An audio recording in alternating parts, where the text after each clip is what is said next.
Good afternoon, everybody. I hope y'all are having a fantastic week so far. Welcome back to another midweek hustle check.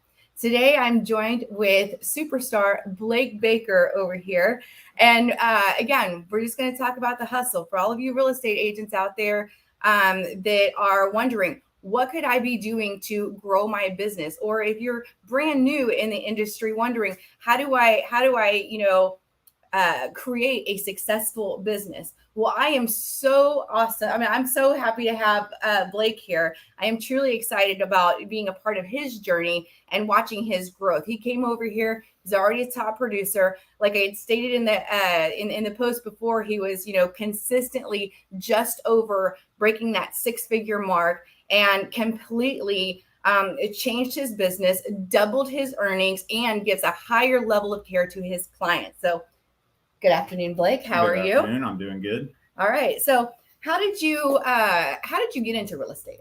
I got into real estate because I was working with my family's company, and I just decided that I just wanted to kind of do my own thing in life and go a different route. Because the thing I liked about real estate was that there's no ceiling. You could do as much as you want to do.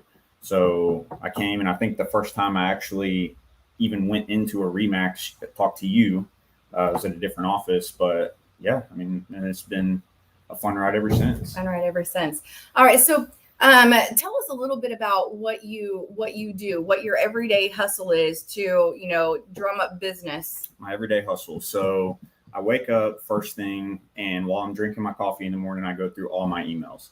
And being a realtor, maybe 1 out of 10 of those is actually relevant. The other 9 are garbage, but I take care of my emails at least 3 to 4 times a day, like breakfast, lunch, and dinner, pretty much. Stay on top of that. Usually go to the gym first thing in the morning. And then after that, I come to the office. If I have any like online content I need to create, Canva stuff, new listings, solds, a social media post usually every day is what I strive for. Sometimes there's just nothing going on, so you miss a day, but usually every day. And I'm trying to keep 1 podcast a week scheduled. So I'm talking to a couple people about getting on the podcast next week. So I'm trying to just keep my online presence very consistent and just try to keep my face on the camera. And, right. So you get a strong routine. Yeah. Nice. Yeah. So what we talked about that moment in your career where you went from, barely breaking 6 figures to doubling your earnings, what changed in your career that was the catalyst for that? Just getting out of my comfort zone. At the old place, I was just kind of in my little shell, and yeah, I was the thing was I was doing enough to get to, like, I was making okay money and I was doing enough to get by, but I wasn't reaching that next level that I knew I was capable of. Then when I came over here, the Buffini class that I took right off the rip was like a game changer for me. It just helped me get over my fear of getting on the phone. Sometimes whenever you think, I need to call some past clients, and it's like, they don't want to be bothered, but 9 times out of 10, you can't get them off the phone. People love to talk and hear from you. And I've found that, over time, I've just gotten over my fear of that. And then my social media stuff, I didn't like to be on camera at first. It's kind of cringy to make a video and then you got to edit it and hear your voice. It's like, when you're like whenever you hear your voice on a recording, you're just like, you want to cringe. Yeah. You get used to it though. And just really getting comfortable with making a lot of different contacts, a lot of different ways. Nice. So you recently started a podcast. You had already been doing videos and doing your YouTube channel, and you just started this podcast. Tell us a little bit about your podcast. So it's called the Under Contract Podcast. I post it on YouTube. I do it at my house. I have a little studio set up that I made. I bought a mixer, some microphones, and I'm super satisfied with how it's come out so far. The feedback I've gotten is awesome. People seem to like it. I've had some interesting guests. And my thing is I don't want just real estate people.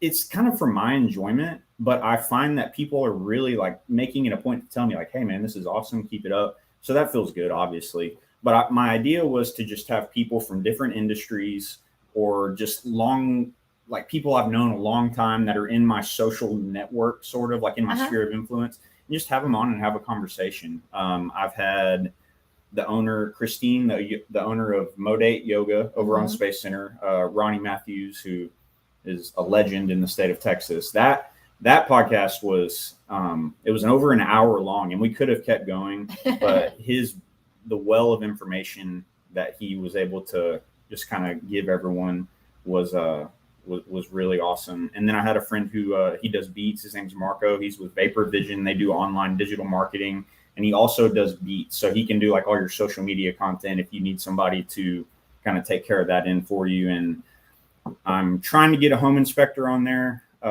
Tommy, pillar to post. And then I have another buddy who does commercial insurance, so I'm working on him too.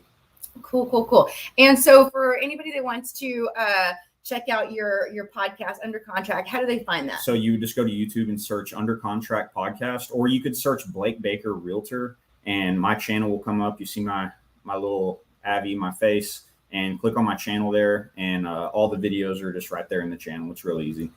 Nice. So how long have you been doing real estate? This is my 6th year now. 6th year. Yeah. Well, you were doing a fantastic job. So let's just hit this up and do a quick review, right? So the biggest game changer you say was Buffini. Yeah. Upped your level of care to your clients and more than made you, double your earnings. Yes. You are huge on social media. You have a strong routine, waking up, client care, but creating content, because you always have to be creating something, right? Yeah. Buffini, calls, notes, pop buys. I mean, that's what we kind of live by over here. And it really is a game changer for those of you who have not, but have been considering it. It is literally the best investment that I have made in my real estate career. It has changed, my career and my life. So we don't get paid for pushing it or anything. We genuinely believe in it. And it really is, it's growing your relationships. And, like he was saying, whenever you pick up the phone to call a past client, you're thinking like, well, what are we going to talk about? Like, they probably don't want to talk to me. But the thing is, like, they actually do. These people actually like you, and you get to work with people who you know, like, and who trust you. So awesome. Do you have any other thoughts for our viewers? One more thing I want to say that really helped me out was a guy named Ricky Caruth. He's in Alabama. He was with Remax. He's now with EXP. But he kind of changed my perspective on, in the beginning for me, it was like, how many deals am I going to do? And it was more like a transactional mindset. Following his content since 2018, it's got me, his whole thing is relationships over transactions. Like, I want to concentrate on my relationships with all my clients and not even worry about like whether they're going to do a deal. Because if you have a good relationship with somebody, they're worth 10 to 20 deals over your lifetime. They'll send you, I mean, if y'all get along and it's a good relationship, that's going to be such a blessing to you, because they're going to send everybody they can your way, rather than just going for one transaction with them and then never talking to them again. Right. Yeah. No, absolutely. So you guys that have been in the business for a while, or you're looking for something to do, just getting into the business and looking for something to do. I mean, there you have it. Have a strong routine, have somewhere you can show up, work on those relationships, forget the paid leads, forget, the spray and pray approach, trying to do a little bit of everything. Go into your phone book, go into your Facebook, and find those people and love them. Yeah. Love the people. They will love you back. Yep. And I know Zillow and the paid leads do work for some people. I tried it. I didn't really see it. I mean, you'd call, you'd get a phone call, and then you'd get the person on the other end of the line, and they don't even know who you are or why they're talking to you, and you have to explain. And I just found that was not the route I personally wanted to take. So yeah, and not knocking those people who do that approach, but I mean, in the beginning, whenever you're an agent, you typically don't have that much money to be spending. So if you're going to spend it, definitely spend it wisely. And I think that there's just so much that you can do that doesn't cost money, that does work, like, maintaining those relationships. And if you're going to spend any money, I would invest it in Buffini first. And social media, I can't tell you how blessed we are to be in an era with social media and being in real estate. I mean, can you imagine having to like buy out magazine and newspaper ads to like get your name out there or whatever? I don't even know how you would do it. It's free. It's 100% free. You can, I mean, as long as you have the willpower to stay consistent with it, I mean, it's the best way to spread your name and your network. And just, I mean, on Facebook, for example, I'm friends with people on there that I haven't actually seen in person in maybe 10 years, but they know me. They know I do real estate. I'll get referrals from them. Getting referrals from people I don't even know that well. They just see my stuff. They like my stuff. And then, you know, I'll get a phone call. Hey, so-and-so sent us your information and we want to buy a house or we want to sell or whatever.